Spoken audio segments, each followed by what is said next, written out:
ये very important lecture है। आज डिस्कस कर रहे हैं हम आइसोमरिज्म। जैसा कि आपको मालूम है, आइसोमरिज्म, आइसो मीन्स होता है सेम, यानी कि कुछ ऐसे ऑर्गेनिक कंपाउंड्स होते हैं जिनका कि मॉलिक्यूलर फॉर्मूला सेम होता है लेकिन स्ट्रक्चरल फॉर्मूला डिफरेंट होता है, जिससे कि उनकी फिजिकल और केमिकल प्रॉपर्टी डिफरेंट हो जाती है। इस तरह के जो कंपाउंड्स होते हैं आइसोमर कहलाते हैं और इस फिनोमिना को आइसोमरिज्म कहते हैं। जैसे डिफिनीशन आप देख सकते हैं कि दोज ऑर्गेनिक कंपाउंड्स विच है same molecular formula but different structural formula, then physical and chemical properties are different. These compounds are known as isomers and this process is known as isomerism. तो इनका molecular formula ये same होता है और structural formula different होता है, जिससे कि फिजिकल और केमिकल प्रॉपर्टी डिफरेंट होती है। अब आइए जानते हैं कि कितने टाइप हम आइसोमरिज्म को कितने टाइप्स में डिवाइड कर सकते हैं। तो ये टाइप्स ऑफ आइसोमरिज्म, ये फर्स्ट है स्ट्रक्चरल आइसोमरिज्म और सेकंड है स्टीरियो आइसोमरिज्म। अब जो स्ट्रक्चरल आइसोमरिज्म होता है ये 6 टाइप का होता है। Chain isomerism, second position isomerism, third functional group isomerism, fourth है रिंग चेन आइसोमरिज्म और ये फिफ्थ मेटामरिज्म, सिक्स्थ टाटोमरिज्म। और जो स्टीरियो आइसोमरिज्म होता है ये 2 टाइप का होता है, ज्योमेट्रिकल एंड ऑप्टिकल। अब ज्योमेट्रिकल आइसोमरिज्म में भी 3 टाइप है, जैसे cis trans, EZ and C90। उसी तरह से जो ऑप्टिकल आइसोमरिज्म है, तो ऑप्टिकल आइसोमरिज्म में भी डिफरेंट टाइप्स है, जैसे RS कन्फिग्रेशन है, DL है। हम लोग डिटेल्स में इसको एक एक करके डिस्कस करेंगे। तो अब हम डिस्कस करेंगे स्ट्रक्चरल जो आइसोमरिज्म है उसका जो फर्स्ट टाइप है चेन आइसोमरिज्म। चेन आइसोमरिज्म क्या होता है इसको हम लोग समझेंगे। तो चेन आइसोमरिज्म, इसमें कि चेन आइसोमरिज्म में देखिए जो डेफिनेशन बताए थे उसी में बस आपको चेंजिंग करते जाना है। तो चेन आइसोमरिज्म यानी कि इनका मॉलिक्यूलर फॉर्मूला सेम होगा। सेम क्या होगा? Molecular formula.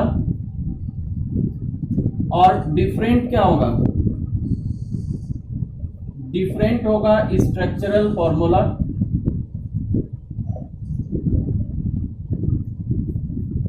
स्ट्रक्चरल फॉर्मूला इसका डिफरेंट होता है और स्ट्रक्चरल फॉर्मूला जो डिफरेंट होता है इसके कारण इसकी फिजिकल प्रॉपर्टी डिफरेंट हो जाती है, फिजिकल एंड केमिकल प्रॉपर्टी।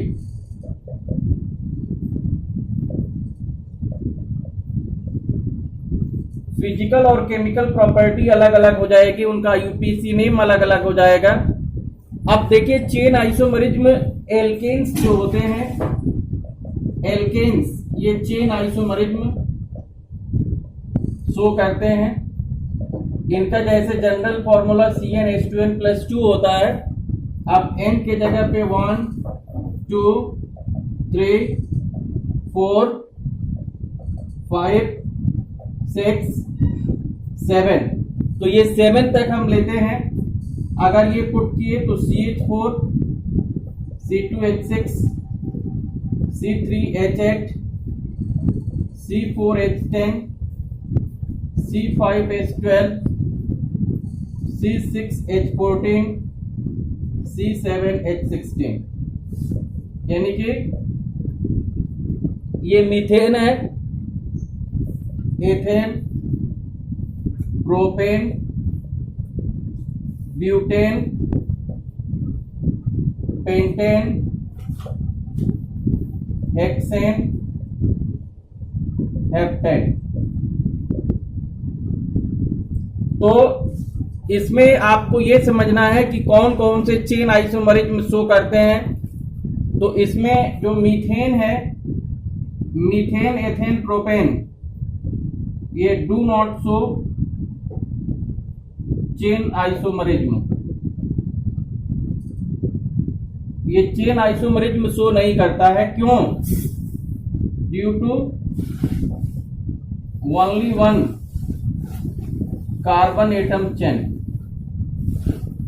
इनका केवल एक ही कार्बन एटम चेन पॉसिबल होती है, एक से अधिक कार्बन एटम चेन पॉसिबल नहीं होती है।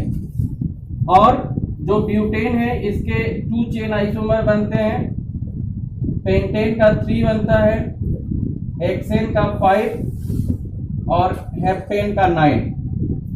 अब अगर ब्यूटेन का हम फर्स्ट लेटर बी लिख लें, पेंटेन का पी लिख लें, हेक्सेन का एच लिख लें और हेप्टेन का भी एच लिख लें, तो आप अगर इन तीनों का एक कोड वर्ड बनाएंगे तो कोड वर्ड ये हो जाएगा BPH और 235 या BP हाई 235, BP हाई 235। अब 235 अगर ब्लड प्रेशर हो गया तो हाई ब्लड प्रेशर में ही आता है। और ये याद रखने के लिए एक कोड वर्ड है। तो ये ब्यूटेन का 2 बनेगा, पेंटेन का 3 बनेगा, हेक्सेन का 5 बनेगा और हेप्टेन का, जो हेप्टेन है इसका 9 बन जाएगा। या BP हाई है 2 3 5 9 ऐसे भी याद रख सकते हैं।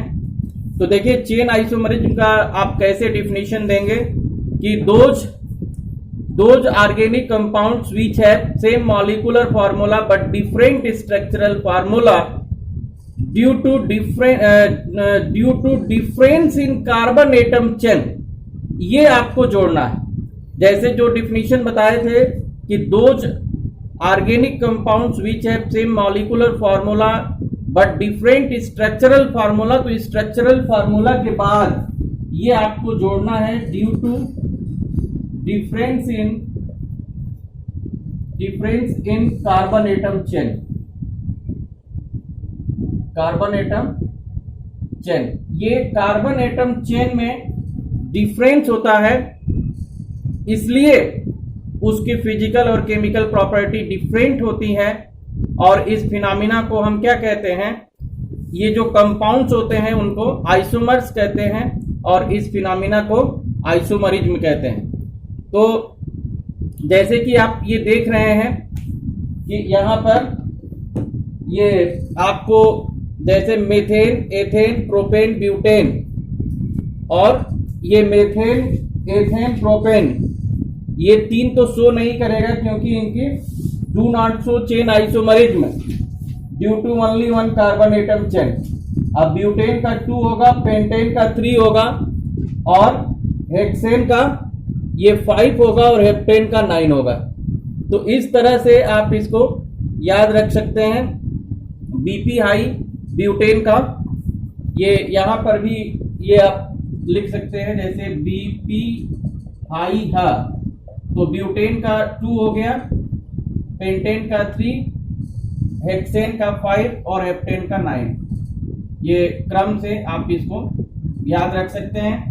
तो एल्केन्स जो होते हैं, एल्केन्स ये चेन आइसोमरिज्म शो करते हैं।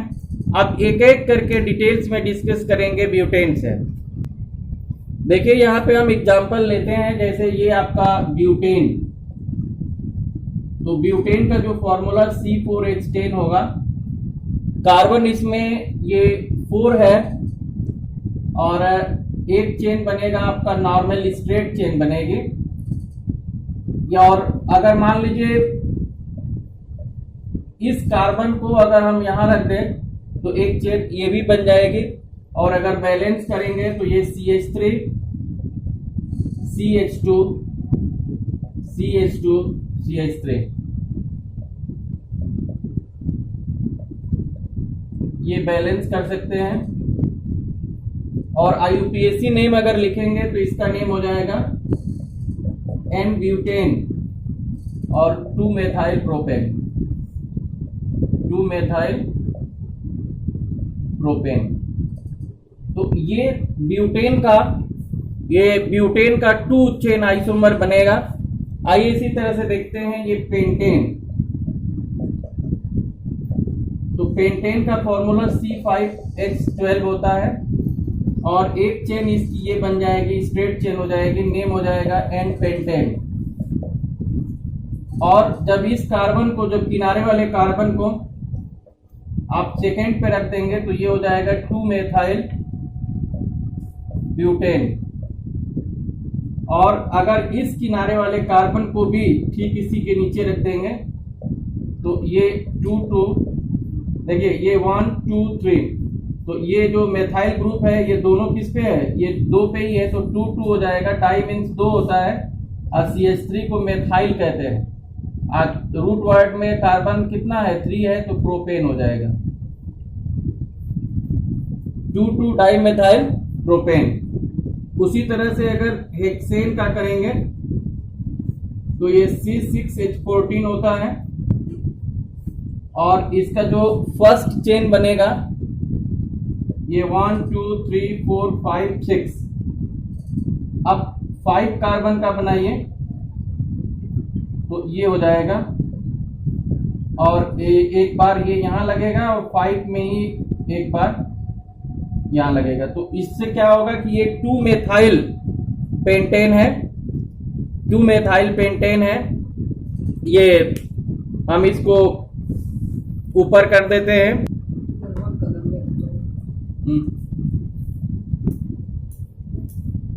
तो ये आपका हेक्सेन C6H14। अब देखिए फर्स्ट इसका बनेगा 1 2 3 4 5 6, तो ये क्या हो जाएगा, एन हेक्सेन होगा। हाइड्रोजन से सबको आप बैलेंस कर लेंगे ऐसे, हाइड्रोजन से इसको। और सेकेंड अगर 5 का बनाएंगे तो ये हो जाएगा 2 मेथाइल पेंटेन, 2 मेथाइल पेंटेन, ये 3 हो जाएगा तो 3 मेथाइल हेक्सेन।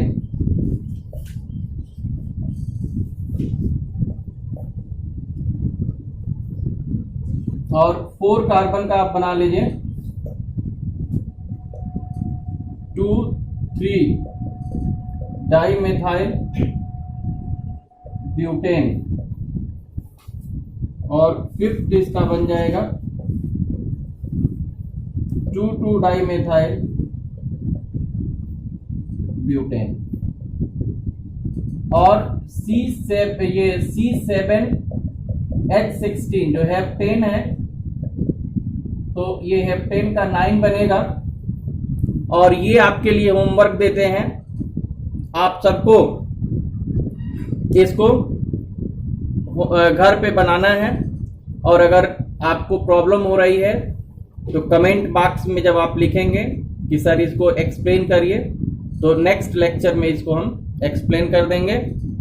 तो अभी आप ये समझ लीजिए कि जैसे ये जो हेक्सेन का बना 1 2 3 4 5 6 कार्बन एन हेक्सेन हो गया। और इस कार्बन जो ये किनारे का जो कार्बन है इसको आप दूसरे नंबर पे जब रख दिए तो 2 मेथाइल पेंटेन हो गया।